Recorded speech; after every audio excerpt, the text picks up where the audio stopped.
Welcome to the Online Great Books podcast, brought to you by OnlineGreatBooks.com, where we talk about the good life, the great books, great conversation, and great ideas.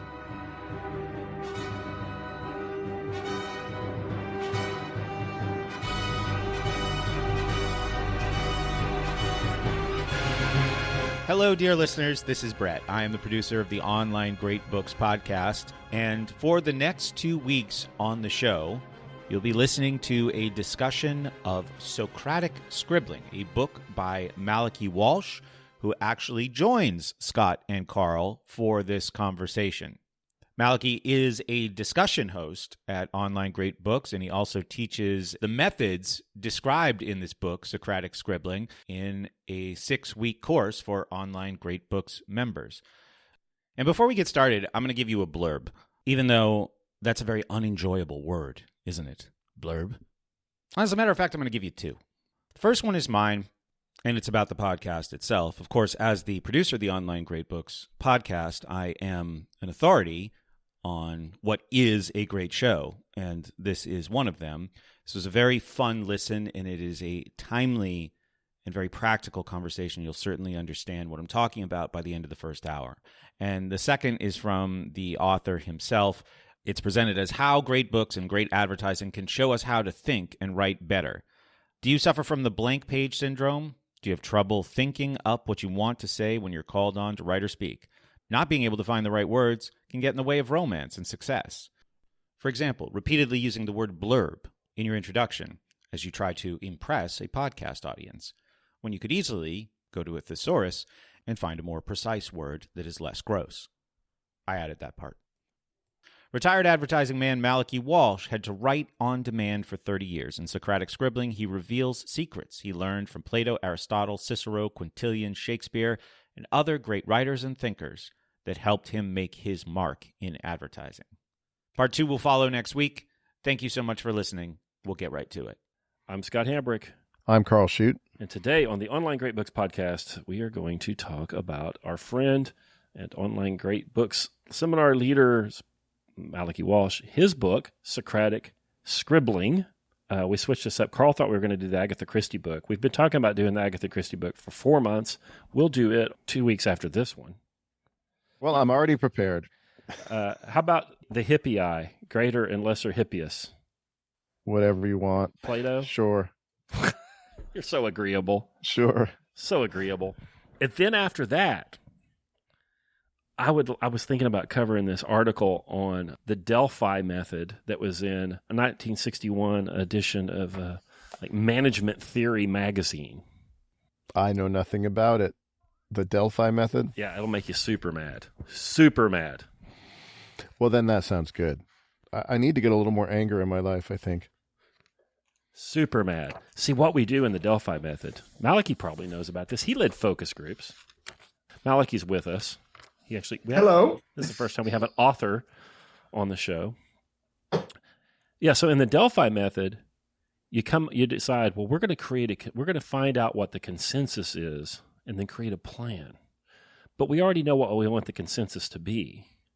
We're going to bring in a trained facilitator, and we're going to set up a Hegelian dialectic within the focus group, and then we're going to steer them towards our preconceived idea of what the outcome should be, and then we'll report that as the community consensus, and then we'll pass the bond election, and we'll do whatever it was we wanted to do in the first place, and when it fails, we'll tell them that's what the community wanted. Sounds like sophistry. So Malachy's my favorite sophist. He's an ad man. Yes, so let me defend the Delphi Method here. Briefly, I was reminded of it last night. We were discussing the symposium where everybody gets up and gives a speech on the meaning of love, sort of a focus group on love, where everybody talks about what it means. And I brought up, I said, well, this is kind of like when we were working on advertising, for example, chocolate. Everyone would have to get up and give a speech about what is chocolate? Is it sex? Is it comfort? Is it, in fact, if you look at all the commercials for various kinds of chocolates, you get amazing interpretations of, You've seen the one where peppermint patties, where they wrap themselves in the foil of the packaging. It's like chocolate enables you to hide from the world. Or Lady Godiva talks about it's a cause for generosity. So you have amazingly profound thinking about the meaning of chocolate. So the issue, it does have to be a group of, I find it, you have to have creative people who want to do it and want to listen to each other, but you end up with fairly good stuff that way. I like working with people. That's why I worked with Katie King on the book. I hate working alone. I find when I work in a group, it's much more fun because it's more or less like being at a bar, talking things through. Mm-hmm. Well, I agree with that. It's just, are you going in with a conclusion that you want them to reach, or are you actually doing dialectic and trying to discover things? Well, there you had to have the best idea on the table, though I would always come in, because I actually used to run these groups. I would come in with what I call the Jacks or better idea, which is left to think of something for myself. Here's what I do. And then I wait, and almost always and invariably somebody had a better idea, or the group arrived at a better idea by the end. But everybody was sort of open to the process and building on each other's ideas. Malachy's a retired ad man, if you could ever retire from that. It's like being a Marine. Like you're always a Marine. Right. Yeah. When you did focus groups and worked in that industry, were you trained in Delphi Method? Did they talk to you about that? I recall it, but like you, I think I must have read that article and thought it was mostly BS because it got sociological. As opposed to being kind of, real authentic dialogue or creative people getting together, trying to figure out how to do something. It is my understanding of this Delphi technique that it is not a way to actually identify the wants of the community or the focus group, but a way it can be a sales technique. Yes. To sell an idea to a client. Right. So you pretend to run an idea session that you're basically trying to steer them to the idea you want to sell them. Yes. Now, that's what I thought too, and I thought it was BS. Some of our people read Socrates that way, and they really get annoyed with him, and they think that he's just pretending to search for truth and that he's really already got what he wants them to think and is manipulating them. I can see why people feel that way. I think, in fact, the night before last, when I was doing the symposium, we were talking about how your view of Socrates changes, particularly when you're reading the Meno and the Gorgias, where he seems, kind of like an asshole. He seems to want to corner you in conversation and prove how dumb you are and make you look foolish. But as you keep reading him, and especially I think once you get to the Republic, even though you may still strongly disagree with him as I do, you become much more empathetic and sympathetic with his enterprise. And we talked about how, if you read the dialogues together, they're sort of like an intellectual odyssey. He's sort of Odysseus, going from island to island or conversation to conversation, meeting his monsters along the way. And some he has to kill, some kind of entrance him. When you read the Phaedrus, I think everybody's fairly amazed at all the flirting that's going on, the back and forth innuendos. It starts to get wonderful and interesting. You feel like you're on Circe's island when you're reading the Phaedrus, I think. That's interesting. I've thought that a good way to read Plato is not to, people have this division into early, middle, and late dialogues, and I don't really think too much of that. I think a better way is to do early, middle, and late in the life of Socrates. So start with the ones that have him very young, like Protagoras or Parmenides, and then just read them in the order as far as we can fix them in life.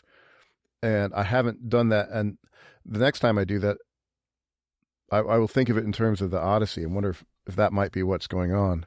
Because Odysseus is the big hero at the end of the Republic, as yes, Thomas Miras pointed out just the other day.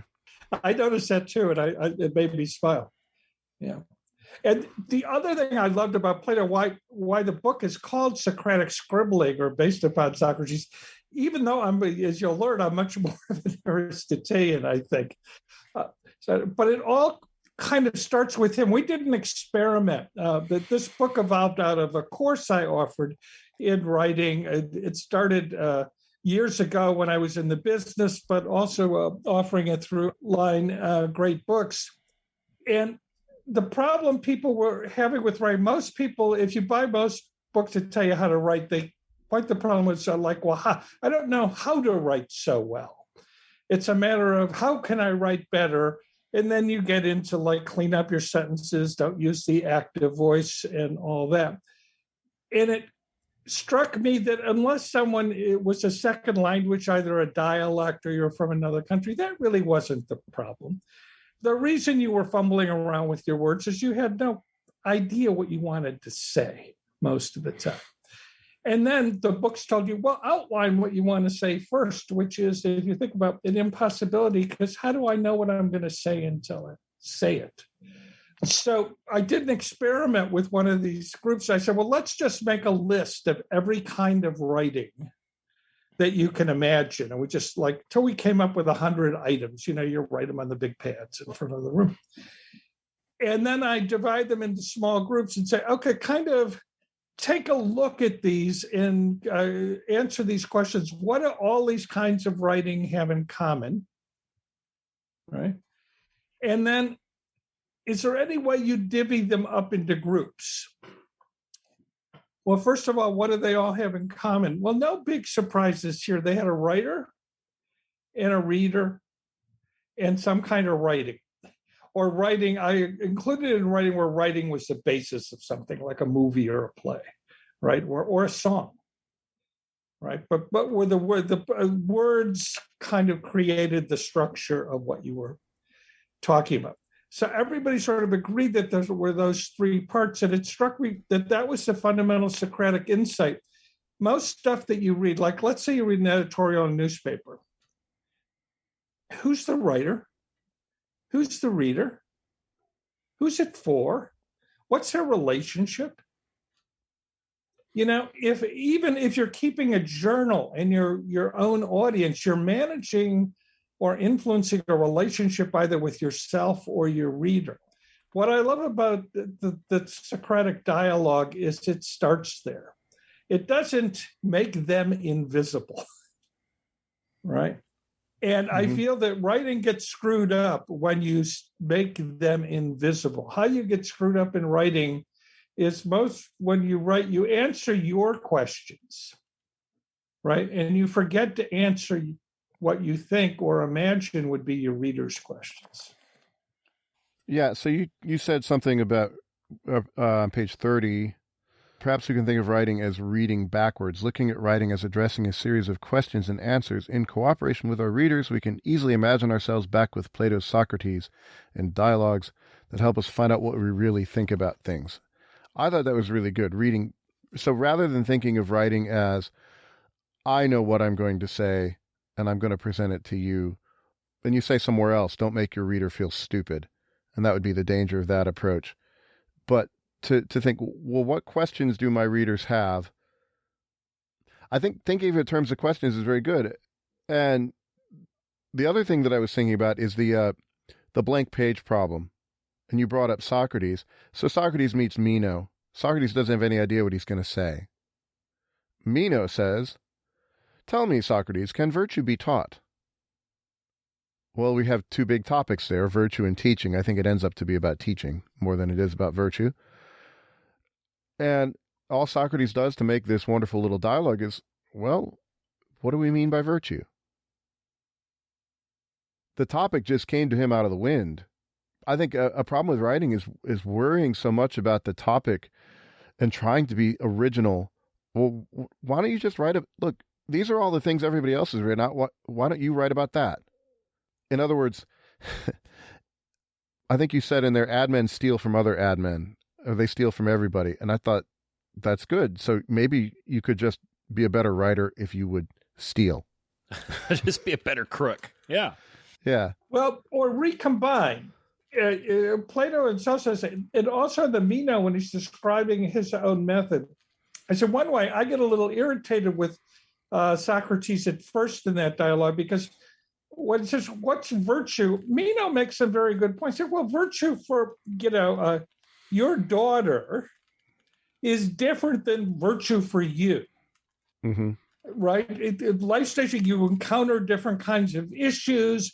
What is good for your daughter to do is not necessarily good for you to do, and vice versa. So he draws some distinctions, which he admits he stole from Gorgias, but nonetheless are good things. Well, it depends upon who you're talking about, what is virtue, and starts to give examples. And then Socrates then brings him into the whole collect and sort definition process. It introduces the notion of dialectic, and they spend all this time trying to parse that together. And he runs away from the particular into the abstraction, into the idea right away, when we all know that the most powerful writing is actually full of particulars. Mm-hmm. It lives in a very sensory, image-filled world, where Socrates seems to want to jump away from the world until he gets into heaven or the cave,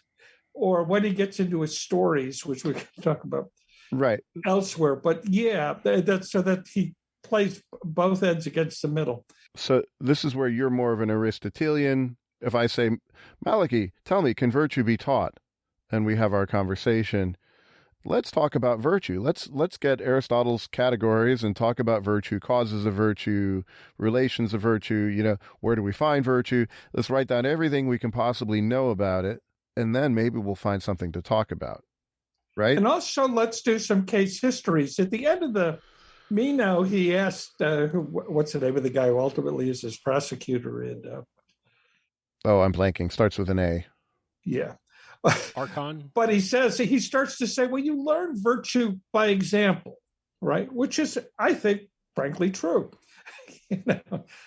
People with good examples said it. And then he says, well, the kids of these guys aren't so great. So if their kids can't learn it, apparently, where he doesn't say, yeah, but where did they learn their virtue? There's no starting with the example or the case histories. How did so-and-so become virtuous? Did we ask anybody? Mm-hmm. Did we go out and find out? Did we do any induction at all? And that's where Aristotle, I think, is fairly helpful. I want to tease out this Malachy's view on how Aristotle can help us write. I don't know if that's where you were going, but that's one of the places I wanted to go. But not everybody that listens to this has read all this stuff that we've read. So right. I wanted to see if we could define a few of these things for folks that haven't read some of this. So you mentioned dialectic earlier. So Socrates uses dialectic and maybe uses the Socratic method. Like the Socratic method has kind of become something that we don't really read in Plato. But what's dialectic, Malachy?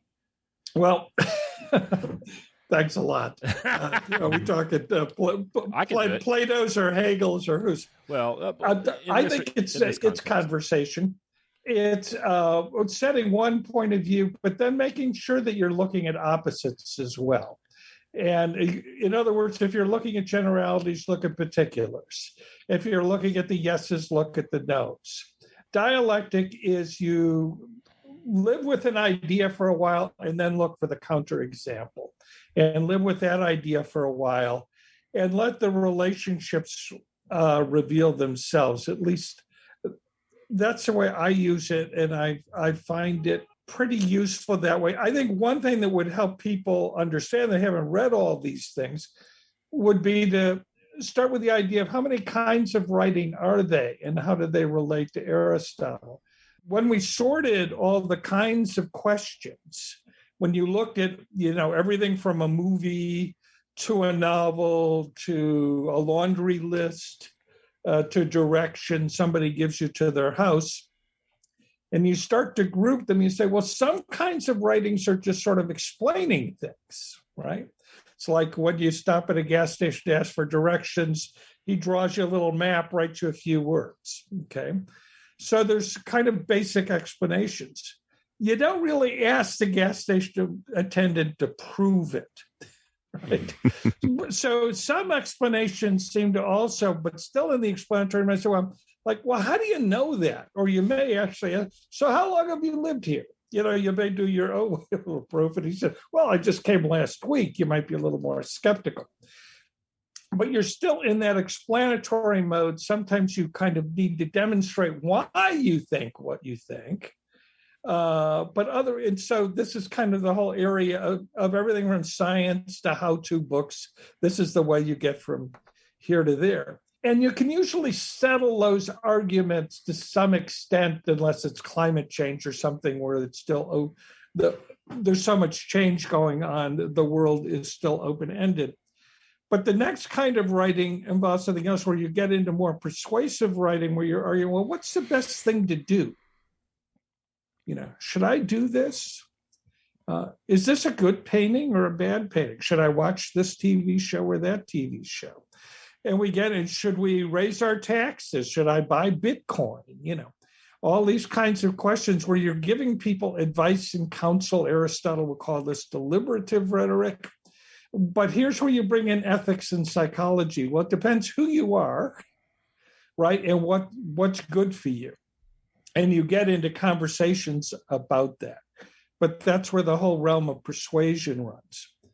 Then Aristotle also lists another kind of rhetoric, which is ceremonial rhetoric, giving wedding toast and so forth, where you are praising or blaming people for their virtues and vices, or you're berating the tight end for dropping the pass at the mid-game locker room speech.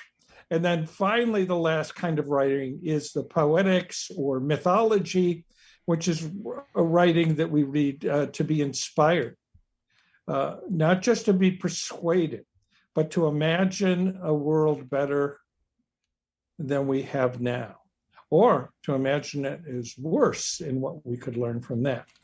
So we get into imaginative or story literature, which also gets you into the two kinds of thinking, the kind of logical side of your brain, and then the mythic or story side of your brain that Jerome Brunner talks about. So I think this is very helpful because in this book that you've written, there's a lot of little helpful ideas. But just there, so you've got your blank page syndrome. I don't know what to write. I want to be a writer. I don't know what to write. Well, now you've got three categories. You could write to explain something. Okay, what do I want to explain? What can I explain? You could make a list. Or, index cards. Here's all the things I could explain. Malachy loves index cards. Well, I could explain all these sorts of things. Maybe you want to be a writer gets paid, I suppose, and you could think, what could I explain that people need to have explained to them? So you're thinking in terms of the audience, what do they need to know? How to invest in Bitcoin or how to sharpen a knife or something. You can figure out that. Or you could do exhortation to goodness. Who needs to be exhorted?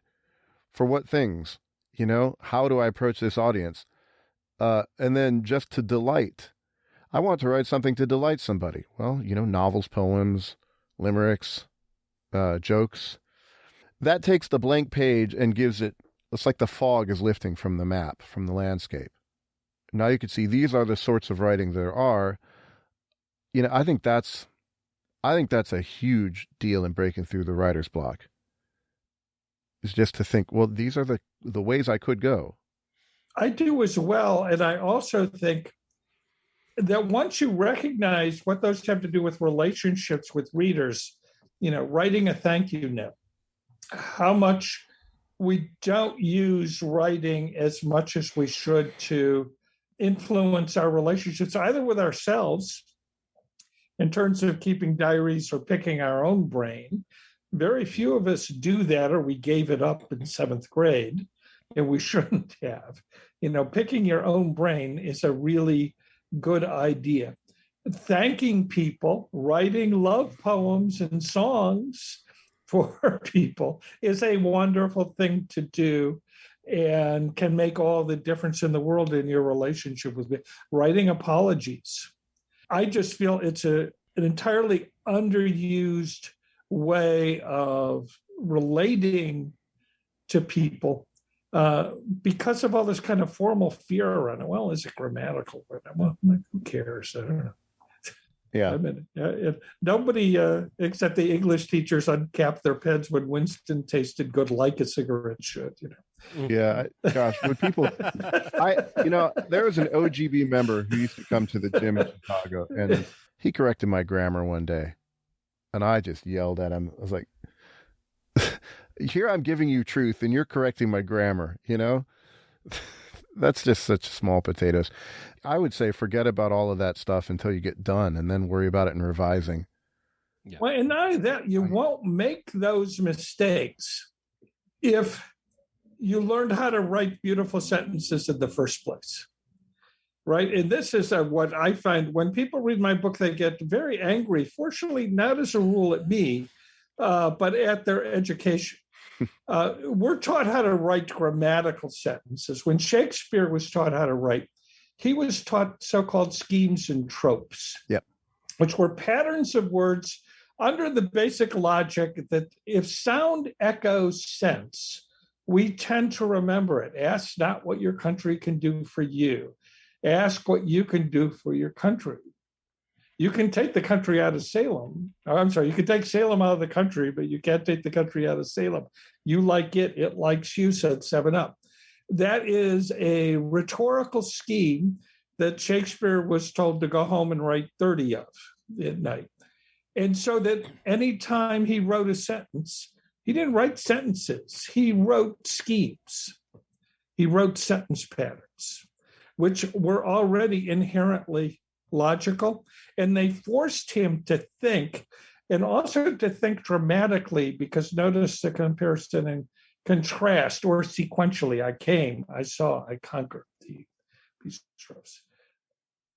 So learning a few of those, I remember I passed those around when I first got to the Ad Agency, to the creative department. And one fellow came and he was so angry. He said, this would save me so much time writing headlines had I known about these things. Because there's like a list of 20 of them. I include them in the book. There's also books you can buy about this stuff, which I list in the book, which I highly recommend. So you can write, and you don't want to write every sentence that way, but kind of like your big idea, the thing you want really people to take away, it's good to spend a little time making that sentence pretty, like you were writing a song. So one of the books you recommended was Elements of Eloquence, I think Mark Forsyth.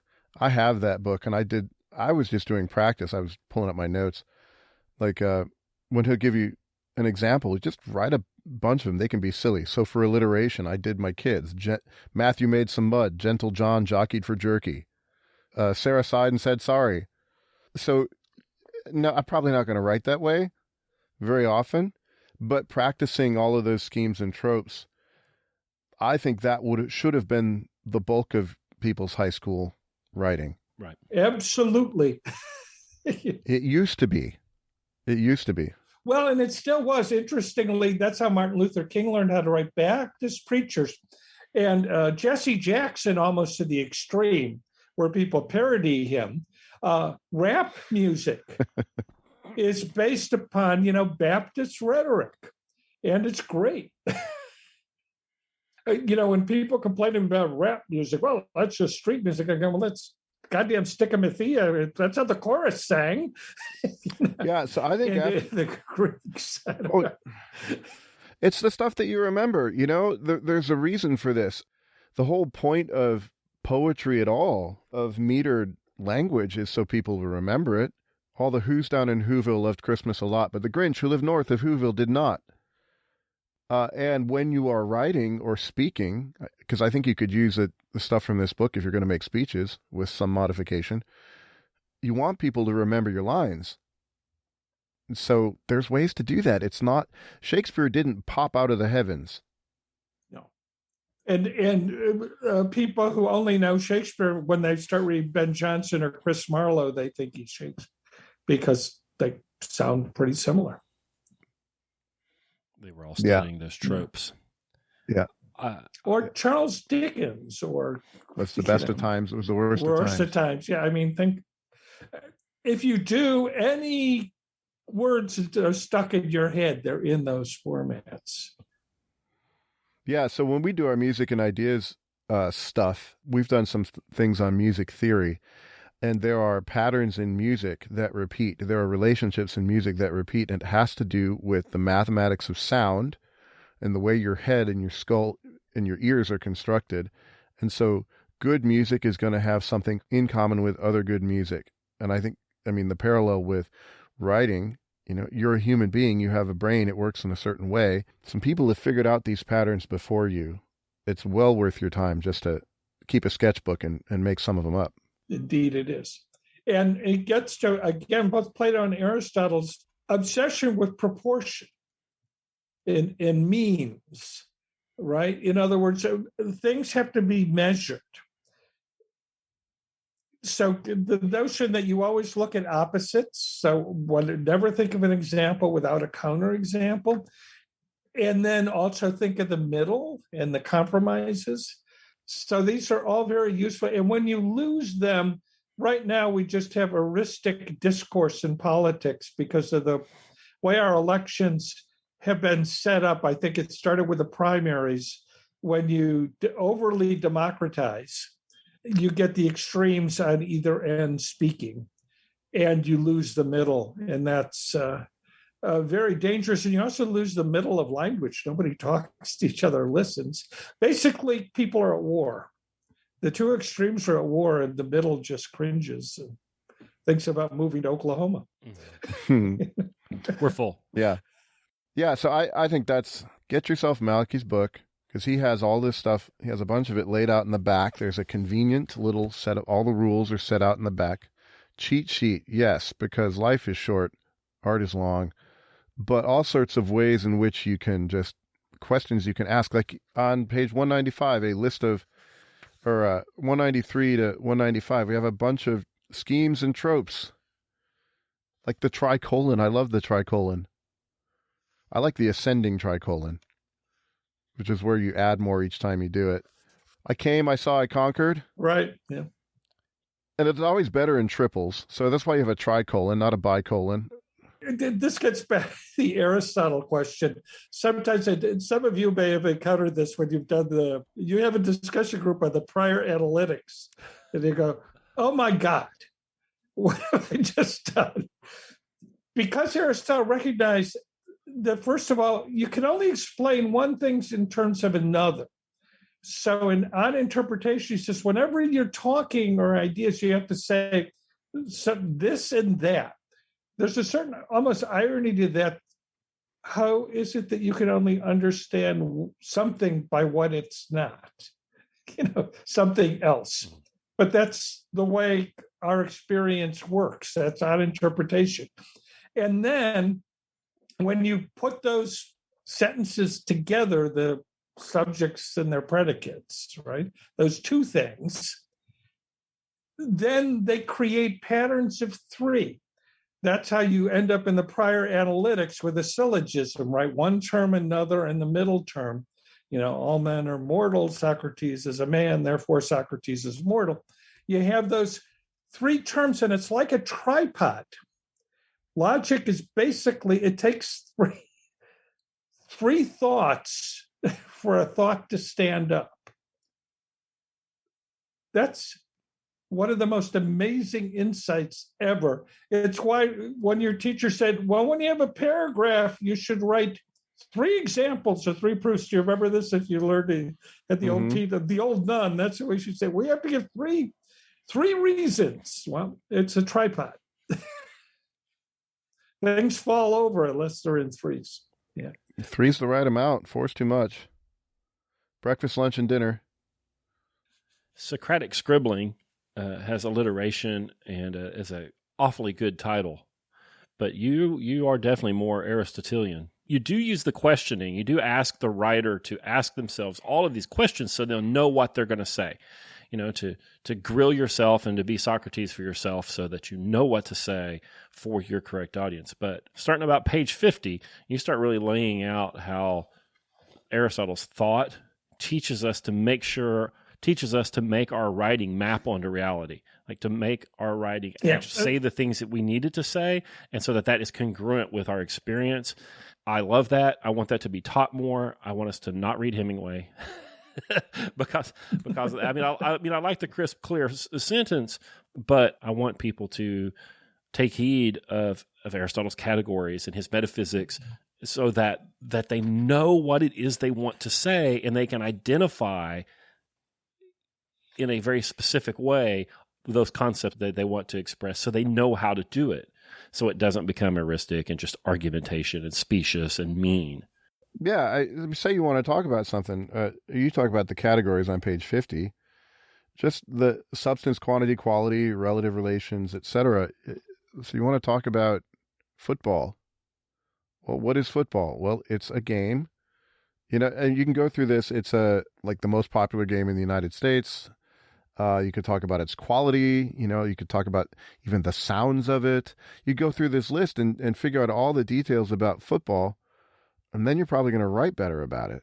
And if you can write about it in terms of loose categories, loose Aristotelian categories, when that reader reads it, they'll know what the heck it was you're talking about or that you were writing about, unlike your beloved continental philosophers, Karl, that just chase their tails. You can delineate. You're these just in things despair, Scott. I am in despair. I was in despair when I wasn't. We read some Kierkegaard a couple months ago, and it ruined me, Malachy. It destroyed my life for that time. It's just talking in circles. It's terrible. I think it was a project of rhetoric, actually, but... Okay. So, Malachy, this is so interesting. Sir. In Slack, this very day, a gentleman commented in Slack. He says, I have a whole rant about the word problematic. I don't like that word. I think it's a slippery word. Things are either problems or they are not problems. They are not problematish. It's a piece of rhetoric where you can identify something as problematic without actually saying it's a problem, and then you paint it in a negative light. I'll get political. Whiteness is problematic. Well, wait a minute. What exactly is the problem? Let's characterize it, and then we can talk about it. But if you say something's problematic, marriage is problematic. Wait a minute. Is it? Well, over 50% of marriages end in divorce. Why is that? If you drill down, maybe it's alcoholism. Maybe it's but it's a slippery word. Okay.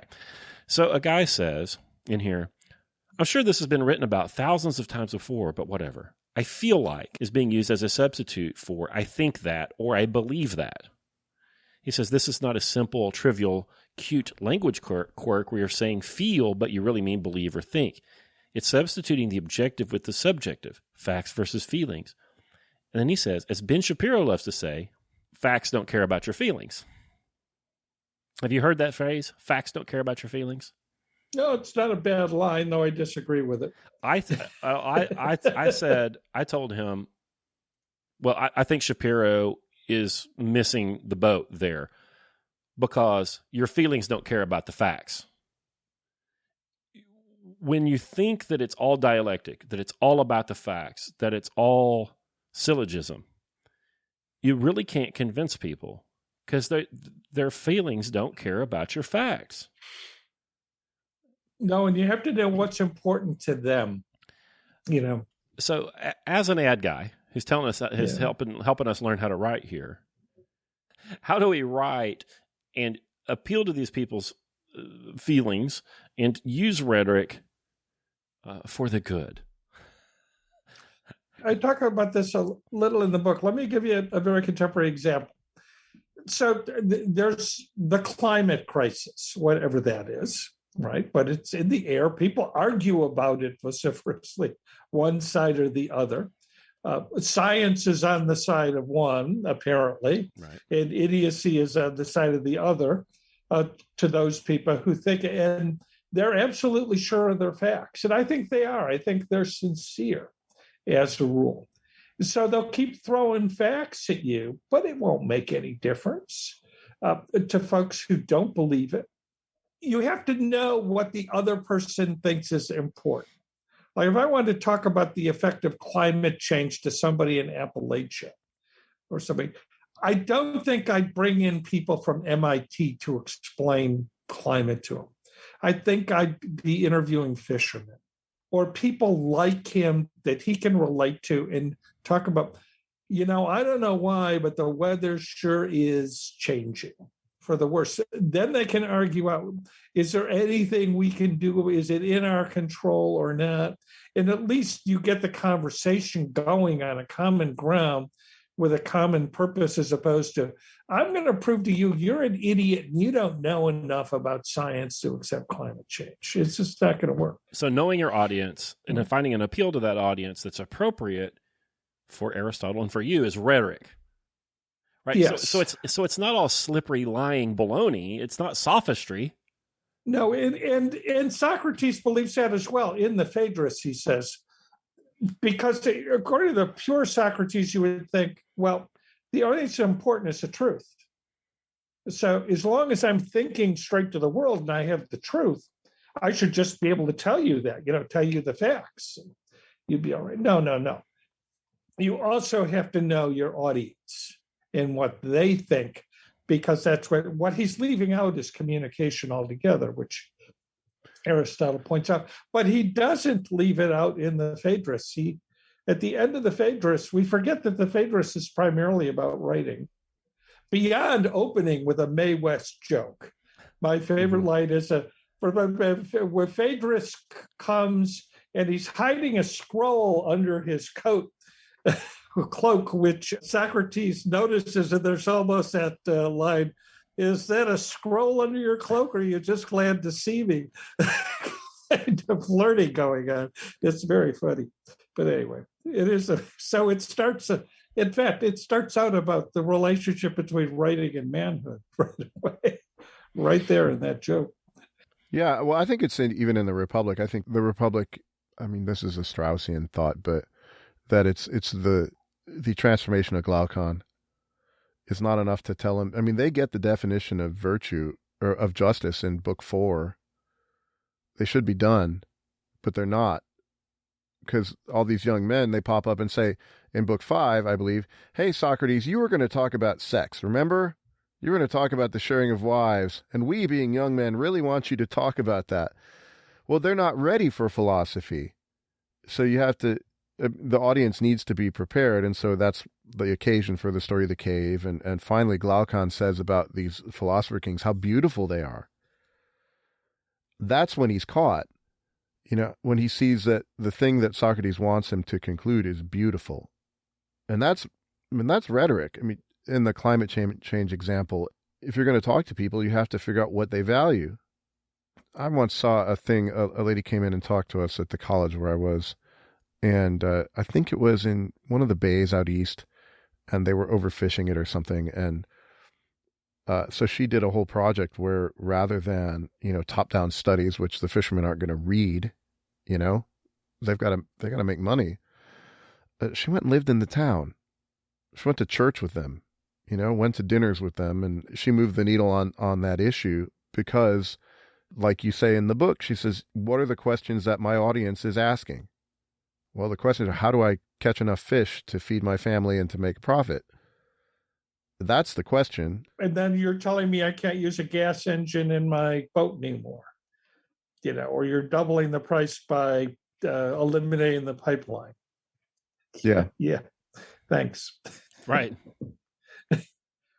Virtue signaling is not conversation. It's heuristic. It's heuristic. Yes, Yeah. It is, I think. Heuristic. So what does that word mean, Scott? Fighting to win. Yeah, it's just strictly fighting in argument. Yeah. There's not an attempt to arrive at truth or to prove truth claims, but merely to win. And it's different than sophistry in that it is confrontational. Dastardly. Yeah. Yeah. Vituperative. Boxing with words. No, it's not even boxing because there's rules in boxing. Yeah.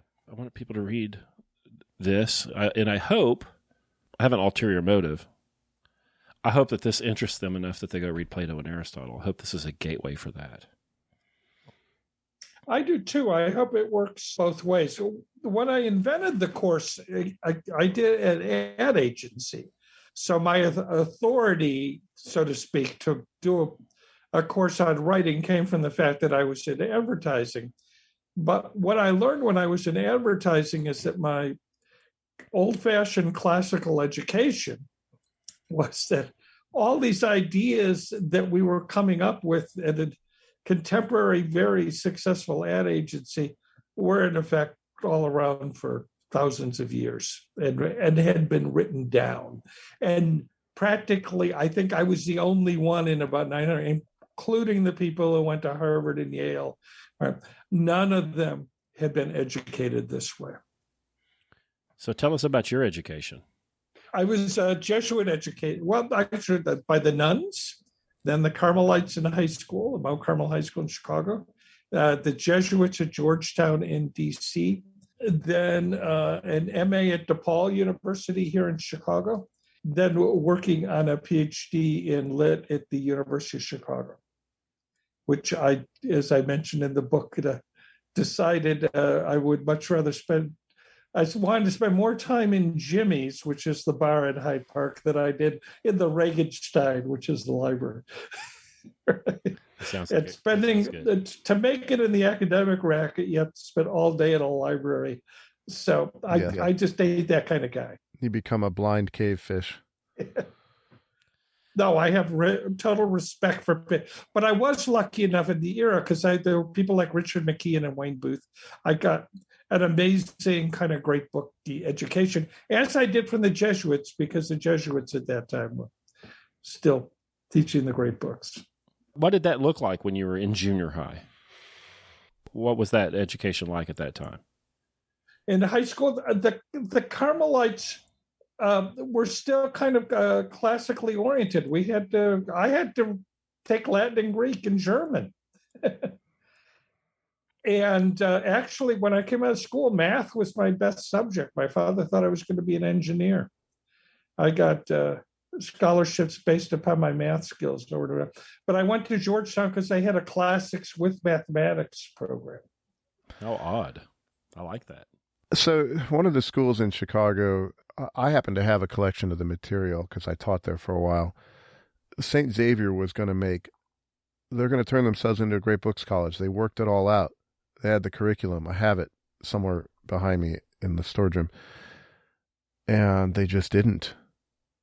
They just didn't follow through on it. And so you had Chicago's like this center of classics. And then the world decided, nope, we won't teach these things anymore. But I have to admit, I think the way Online Great Books does it, and why I joined you folks, makes just so much sense. The whole idea of grades. I mean, I got to tell you, probably noticed the people who've been in the program 3 years now or whatever, kind of once you get through, once you're moving to Rome and starting to read Cicero, have you noticed the difference in those people? I mean, how much more articulate they are? How did they know how to? I don't know. The dirty secret is how well this works. You don't need to... I show up for some of these later seminars and I don't have to do a thing. I show up with my beer and they just go and I just pop a word in every now and then. It really does work. It's probably why we stopped doing it. I appreciate the plug for OGB. We're happy to have you. You said once these guys and gals get through Aristotle and they move towards Cicero, how much more articulate they are. When you read Plato, and sometimes I have to read him out loud, and you read accounts of Socrates picking the language and the statements of his interlocutors apart like he does. Yeah. It changes the way you think when you form sentences and you declaim things. It changes the way you articulate yourself. I mean, I was going to say it has to. I guess it doesn't. I guess you could read it and maybe not take it to heart. But you read him ask the question, what is justice, enough times, and you're like, anytime that you use a noun, you're like, well, what is that fill in the blank thing? And it just makes you so much more careful. And he points out, Socrates and Plato, through Plato or somebody, we don't know, I can't figure out which one's who, points out all of these problems with language and with definition, particularly of these abstractions, things like love or justice or virtue and so on. And then we get to Aristotle, And he starts to explain to us, how we define these universal concepts and how we know the things that we know. And I tell you what, one of the things that I hate about Online Great Books members is when we get to metaphysics and some of them say, I don't understand why we read this. This is garbage. I want to just climb through the internet and kick those people in the neck. I think it's the most important thing we read. But think, Aristotle clearly had OCD.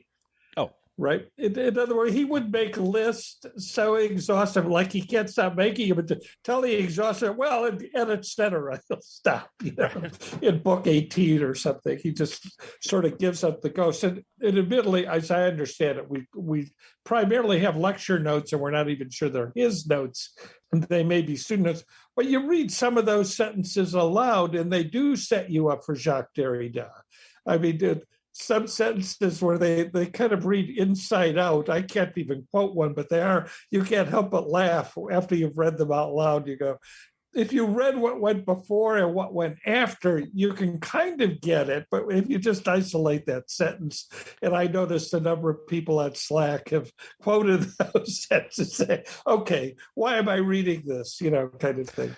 But geez, if you just gloss over that stuff, and step back and ask, what is Aristotle's enterprise? Like when I discussed the prior analects, I said, look, if you want to take a logic course, take a logic course. But let's recognize, and I got them to kind of set up the tripod.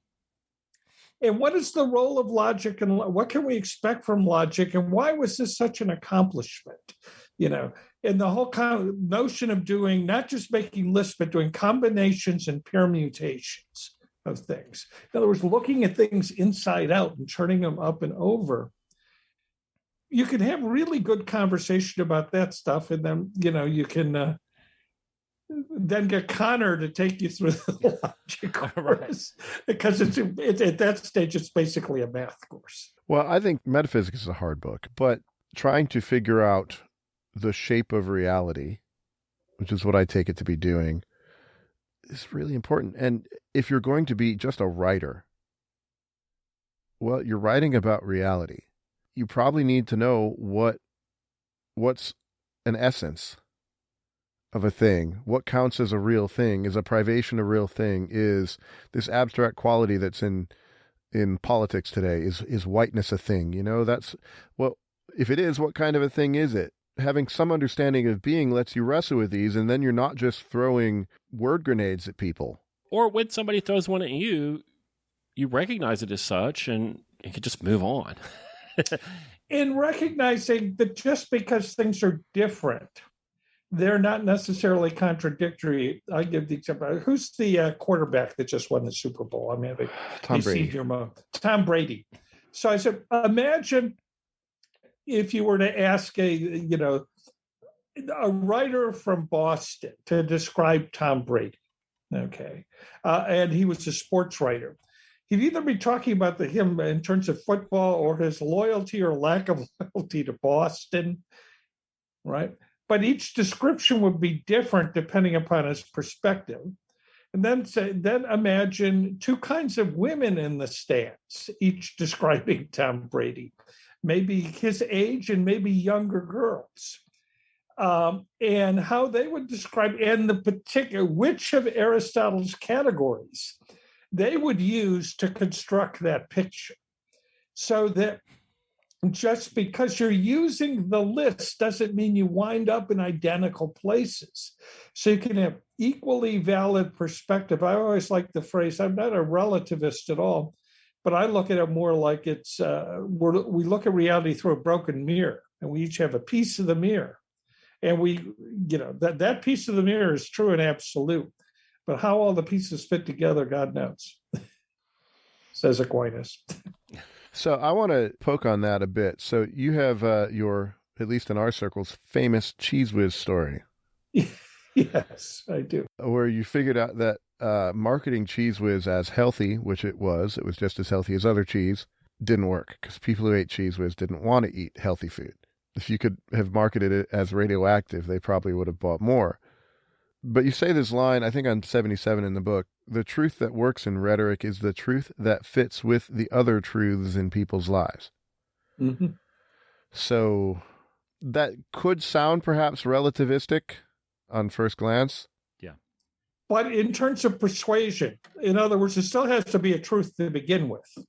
But you have to find a way of finding the truth about what you're talking about that fits into their lives. We had the truth that Cheese Whiz is actually natural cheeses with a little salt and blended with whey, which is the liquid part of the cottage cheese to make it spreadable.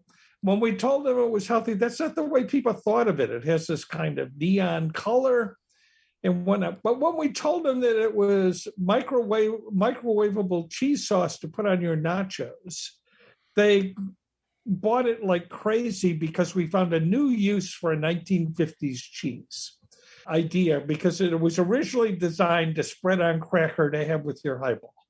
Yeah. Mm-hmm. That was the original reason for it. And that was during the big era of the IC words. Everything was fantastic or super fragilistic something, right? The world of exaggerated ick words and whiz words. What is it? Was it Jay Leno made the jokes? I understand where they get the cheese from. Where do they get the whiz from? Oh. So I don't mean to be relativistic, but until you can find a truth, a real truth that fits the truths in their head, you'll have trouble, and you may never. I don't think it's relativistic at all. Yeah. You ask enough questions of enough people that you found the telos for Cheese Whiz. Yeah. The purpose and good fit for Cheese Whiz was to make nachos. For the fine people at Cheese Whiz, to make any sort of health representations was just irrelevant. It might have been true, but it wasn't relevant for the good and proper purpose of Cheese Whiz. But you had to. And it didn't fit the name. Yeah. And people's experience with the brand. So it just didn't fit. And it's like your lady going to the fishing village.